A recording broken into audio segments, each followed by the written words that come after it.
High বন্ধুরা, কেমন আছো তোমরা সবাই? আশা করি সবাই খুব ভালো আছো। তো আমিও খুব ভালো আছি। সুমাস ব্লগ চ্যানেলে তোমাদের অনেক অনেক ওয়েলকাম। তো বন্ধুরা, প্রথমেই তোমাদের আমি হাই হ্যালো করে নিলাম। তারপরে দেখো, আজকে একটা রেসিপি করব খারকোল বাটা। কম বেশি সবাই হয়তো শুনেছো। তো প্রথমে আমি খারকোলটাকে ভালো করে চিপড়ে জল বের করে নিয়েছি। চিপে জল বের করে মশলা করে এক জায়গায় গুছিয়ে নিয়েছি। তারপর দেখো, কড়াইটা গরম করে নিয়েছি। গরম করে এর ভিতরে আমি কালো জিরা দিয়ে দেবো। কালো জিরা দেওয়ার পরে একে একে আমি এখানে পেঁয়াজ কুচি, শুকনো লঙ্কা, কাঁচা লঙ্কা, রসুন, নুন, হলুদ দিয়ে দেবো।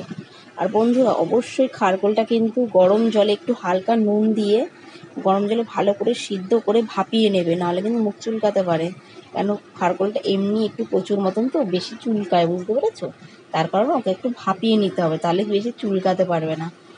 তো ভাপানোর পরে এই যে দেখো, নুন হলুদ দিয়ে আমি পেঁয়াজটাকে ভালো করে কষিয়ে এবার ভেজে নিয়েছি হালকা করে। এবার আমি খারকোলের রসটা গায়ে জোর দিয়ে চিবড়ে নিয়েছি।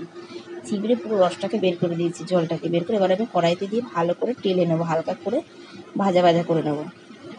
দেখো বন্ধুরা, আর সিদ্ধ করার পর ওটা কিন্তু ভালো ভালো করে পাতাটাকে আগে ধুইয়ে বেছে তারপরে সিদ্ধ করে তারপরে ভালো করে একটা ছাঁকনিতে ছেঁকে নেবে জলটা, নাহলে কিন্তু মুখ চুলকাবে। তারপরে মিক্সারে আমি দিয়ে দিলাম, এটাকে পেস্ট করব। আর তোমরা কিন্তু যদি পারো একটু শিলে করো, তা গায়ের জোরে যার উপর যত রাগ আছে সব রাগ নিগড়ে দেবে, দিয়ে ভালো করে শিলে পারবে, আরও বেশি ভালো হবে। কিন্তু আমার তো সময়ের অভাব, তো ছোটো বাচ্চা আছে যেহেতু, আমার টাইমের অভাব, যার কারণে আমি মিক্সারে করেছি। আর আমাদের মিক্সারটা এতটাই ভালো, খুব ভালো হয়। এবার আমি কড়াইতে একটু তেল দিয়ে, ওই কড়াইটাতেই একটু তেল দিয়ে আমি বাটাকে দিয়ে দিলাম। দিয়ে ভালো করে এটা একটু হালকা পরিমাণে একটু চিনি দিলাম, একটু মিষ্টি মিষ্টি হলে ভালো লাগবে। তো দেখো বন্ধু, আমার রেসিপি রেডি। কেমন লাগলো শুকনো শুকনো করে তুলে ফেলবে বলো।